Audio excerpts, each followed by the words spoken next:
President cup India 2026 tennis cricket स्पर्धेचा भव्य शुभारंभ. Tennis cricket sports federation of India यांच्या वतीने आयोजित करण्यात आलेल्या प्रेसिडेंट कप इंडिया 2026 या देशव्यापी टेनिस क्रिकेट स्पर्धेचा भव्य शुभारंभ आज ठाण्यातील दादोजी कोंडदेव स्टेडियम येथे संपन्न झाला. या स्पर्धेचे उद्घाटन राज्याचे उपमुख्यमंत्री एकनाथ शिंदे यांनी बॉलिवूडचे सुप्रसिद्ध अभिनेते सुपरस्टार सलमान खान यांच्या हस्ते करण्यात आलं. त्यामुळे या उद्घाटन सोहळ्याला अधिकच आकर्षण प्राप्त होईल. कल्याण लोकसभा मतदारसंघाचे खासदार डॉ. श्रीकांत एकनाथ शिंदे यांच्या पुढाकारातून या भव्य स्पर्धेचं आयोजन करण्यात आलं असून ते tennis cricket sports federation of इंडियाचे राष्ट्रीय अध्यक्ष म्हणूनही कार्यरत आहेत. त्यांच्या नेतृत्वाखाली टेनिस क्रिकेटला राष्ट्रीय स्तरावर संघटित आणि व्यावसायिक ओळख मिळवून देण्याचा महत्त्वपूर्ण प्रयत्न या स्पर्धेच्या माध्यमातून होत आहे. ITCSFच्या माध्यमातून देशभरातील टेनिस क्रिकेट खेळाडूंना मोठं व्यासपीठ उपलब्ध करून देण्याच्या उद्देशानं या स्पर्धेची सुरुवात करण्यात येत आहे. येत्या 31 मार्च ते 5 एप्रिल या कालावधीत देशातील विविध राज्यातील 16 संघांमध्ये ही स्पर्धा रंगणार असून मोठ्या संख्येनं खेळाडूंना आपली गुणवत्ता सिद्ध करण्याची संधी मिळेल. प्रेसिडेंट कप इंडिया या स्पर्धेची बक्षीस रक्कम 40 लाखांवरून थेट 1 कोटी रुपयांपर्यंत वाढवण्याचा ऐतिहासिक निर्णय ITCSFनं घेतला आहे. या स्पर्धेत Maharashtra warriors, Pune pirates, Bihar blasters, Delhi strikers, dream Haryana royals, Gujarat lions, Karnataka royal kings, Kerala warriors, Calcutta riders, Madhya Pradesh tigers, Purvanchal panthers, Rajasthani योद्धाज, royal challengers Goa, supreme super kings, UP knights आणि उत्तराखंड टायगर्स असे एकूण 16 संघ सहभागी होणार आहेत. विजेत्या संघाला 1 कोटी रुपयांचं पारितोषिक देण्यात येणार असून स्पर्धेत कोट्यावधी रुपयांची बक्षिसं वितरित केली जाणार आहेत. टेनिस क्रिकेट हा सर्वसामान्य तरुणांचा खेळ असून ग्रामीण आणि शहरी भागातील अनेक प्रतिभावान खेळाडूंना राष्ट्रीय स्तरावर चमकण्याची ही सुवर्ण संधी ठरणार आहे. उद्घाटन सोहळ्याला क्रीडा क्षेत्रातील मान्यवर, विविध संघांचे खेळाडू तसंच मोठ्या संख्येनं क्रिकेटप्रेमी उपस्थित राहणार असून प्रवेश विनामूल्य ठेवण्यात आल्याचंही सांगण्यात आलंय.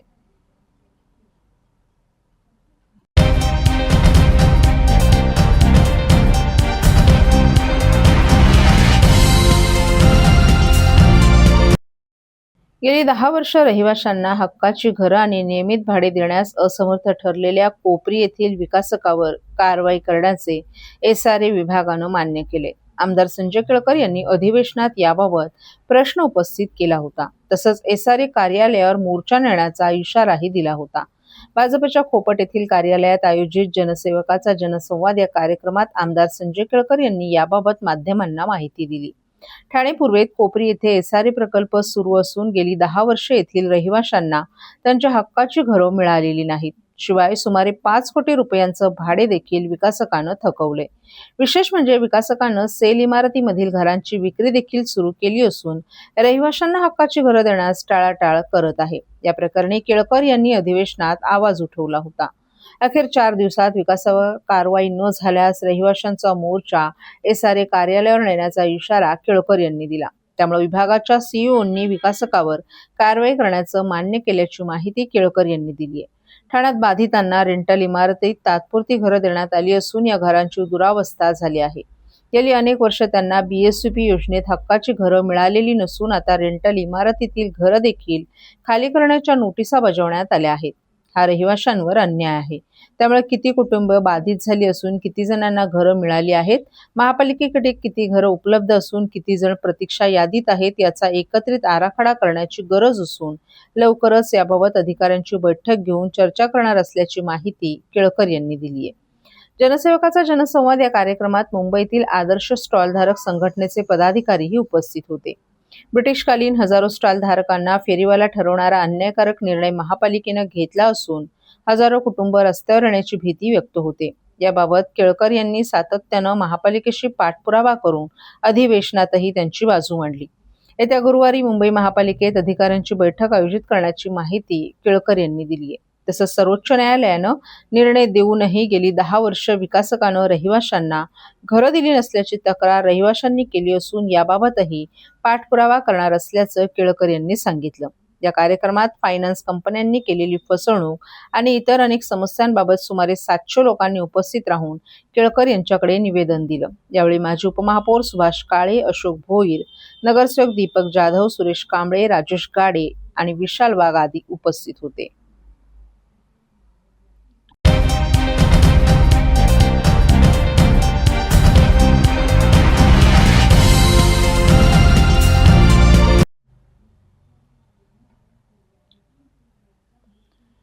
राजस्थानच्या 77व्या स्थापना दिनानिमित्त ठाण्यात भव्य दिव्य स्वरूपात राजस्थान महोत्सवाचं आयोजन वर्तकनगर येथील वेदांत खुला रंगमंचावर करण्यात आलं होतं। या महोत्सवात राजस्थानी खाद्यपदार्थ तसंच संस्कृतीचं दर्शन ठाणेकरांना अनुभवायला मिळालं। राजस्थानी महोत्सवाचे राजस्थानी विकास मंचाचे राकेश मोदी आणि कपूर रामावत यांनी केलं होतं। या महोत्सवात राजस्थानच्या पारंपरिक लोककला, संगीत आणि नृत्य यांचा सुरेख संगम अनुभवायला मिळाला।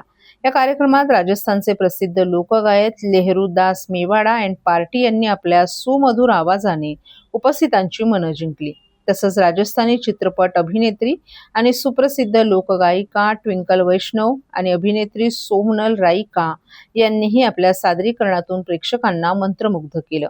राजस्थानी लोककलाकार हमीरा राम राईका यांच्या पारंपरिक कला प्रदर्शनालाही प्रेक्षकांचा उत्स्फूर्त प्रतिसाद मिळाला। या कार्यक्रमाला ठाणे शहरातील राजस्थानी समाजासह विविध क्षेत्रातील नागरिकांनीही मोठ्या संख्येने उपस्थिती लावली। संपूर्ण परिसरात राजस्थानाच्या संस्कृतीचा रंगतदार माहोलही निर्माण झाला होता। या महोत्सवामुळे समाजात एकोपा आणि सांस्कृतिक परंपरेचं जतन करण्याचा संदेश देण्यात आला। यावेळी परिवहन मंत्री प्रताप सरनाईक, आमदार संजय केळकर, आमदार निरंजन डावखरे, माजी आमदार रवींद्र फाटक तसंच या कार्यक्रमाचे आयोजक राकेश मोदी आणि कपूर रमावत आणि राजस्थानी समाज बांधव यांच्यासह राजस्थानी समाज बांधवांचे नेते, महिला वर्ग राजस्थानी पोशाखात मोठ्या संख्येने उपस्थित होते। आयोजकांनी कार्यक्रम यशस्वीरित्या पार पाडण्यासाठी सर्व उपस्थितांचे आभार मानले।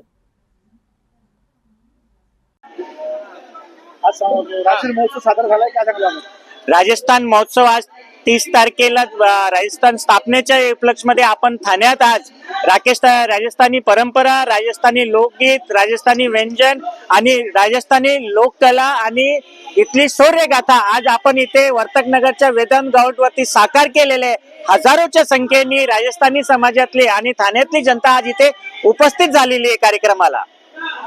वैशिष्ट्य काय?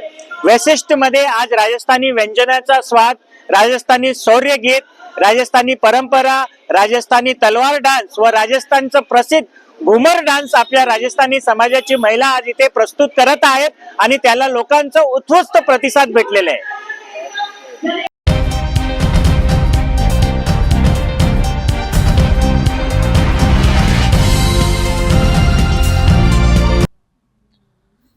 सन 1863 मध्ये नगरपालिका आणि 1982 मध्ये स्थापन झालेली ठाणे महानगरपालिका ही ठाणे जिल्ह्यातील सर्वात जुनी स्थानिक स्वराज्य संस्था आहे। मात्र या पालिकेचा प्रवास कूर्म गतीने सुरू आहे।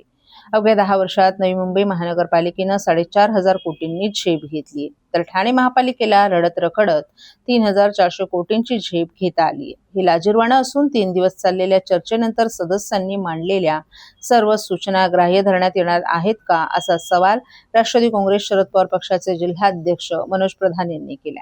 सन 2016-17 साली नवी मुंबई महानगरपालिकेकडून 1,975.84 कोटींचा अर्थसंकल्प मांडला होता।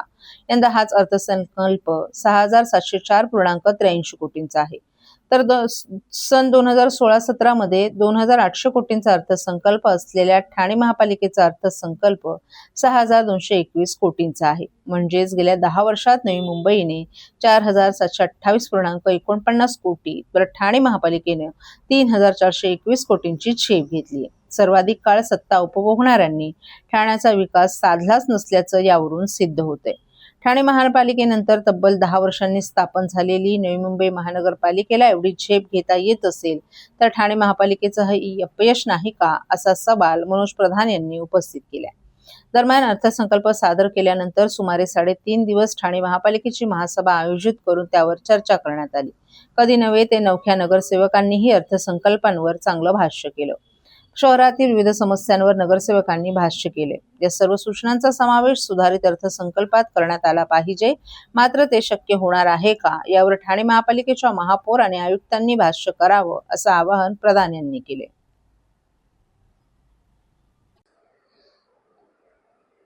एक गोष्ट जी ठाण्याच्या नागरिकांना खऱ्या अर्थाने माहीत नसेल ती आज मला सांगायची आहे की ठाणे महानगरपालिका ही 1982 साली झाली, पण ठाणे नगरपालिका ही देशातली साधारण पहिली 1863 साली झाली. याचा संदर्भ मी अशासाठी देतोय की एक आपण तुलना करूया. 1982 मध्ये ठाणे महानगरपालिका झाली आणि 1992 मध्ये नवी मुंबई महानगरपालिका झाली. तुम्हाला सगळ्यांना ठाऊक आहे की गेले काही दिवस म्हणजे एक रेकॉर्ड या ठाणे महानगरपालिकेने केला की 3 दिवस महासभा चालली आणि अतिशय उत्कृष्ट अशा सूचना आमच्या सगळ्या तरुण नगरसेवकांनी, नवीन नगरसेवकांनी तसेच अनुभवी नगरसेवकांनी दिल्या. आजची ही महासभा संपली ती सकाळी 6 वाजता संपली. म्हणजे किती मेहनत आमचे सगळ्याच पक्षाचे नगरसेवक करत आहेत. आता मला 2 गोष्टी प्रामुख्याने आयुक्तांना आणि महापौरांना विचारायच्या आहेत.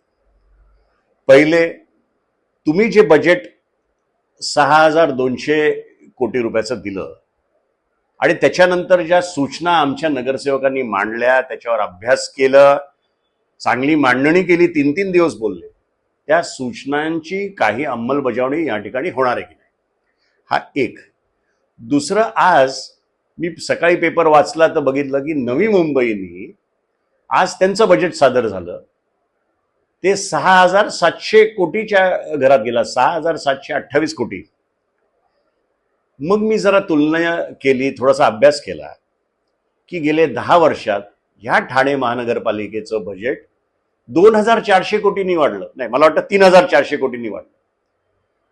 आणि त्याच कालावधीत नवी मुंबईचं बजेट 4,700 कोटींनी वाढलं. म्हणजे मला असं वाटतं की कुठेतरी ठाणे महानगरपालिकेचं प्रशासन कमी पडतंय. ज्या वेगाने आपण वाढायला पाहिजे होतं आपलं बजेट, त्या पद्धतीने वाढत नाही. दुसरं, जर तुलना या 2 महानगरपालिकांची करायची झाली तर आपलं पॉप्युलेशन हे नवी मुंबईपेक्षा किमान 10 लाखांनी जास्ती आहे. आणि असं असताना पर कॅपिटा जर म्हटलं तर ते आपल्या किती पुढे आहेत ह्याच्यावरनं तुम्हाला कळेल.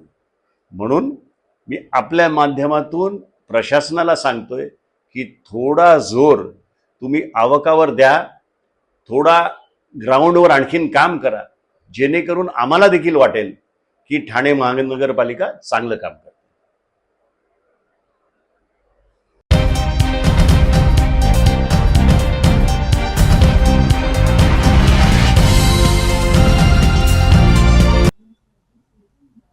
टेंभीनाका येथील जैन मंदिर परिसरात महावीर जयंतीच्या पावन निमित्तानं जैन समाजातर्फे धार्मिक आणि सांस्कृतिक कार्यक्रमांचं आयोजन मोठ्या श्रद्धा आणि उत्साहपूर्ण वातावरणात करण्यात आलं.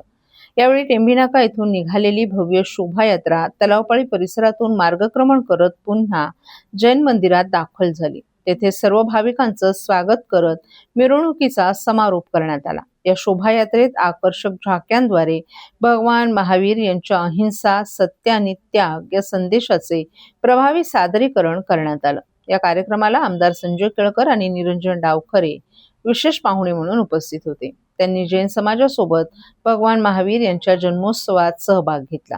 तसंच त्यांच्या विचारांना समाजासाठी प्रेरणादायी असल्याचं सांगत सर्वांना महावीर जयंतीच्या शुभेच्छा दिल्या. यावेळी मिरवणूक, पूजा अर्चा आणि विविध सामाजिक उपक्रमांच्या माध्यमातून जैन समाजानं आपली श्रद्धा, एकता आणि समृद्ध परंपरेचं सुंदर दर्शन घडवलं.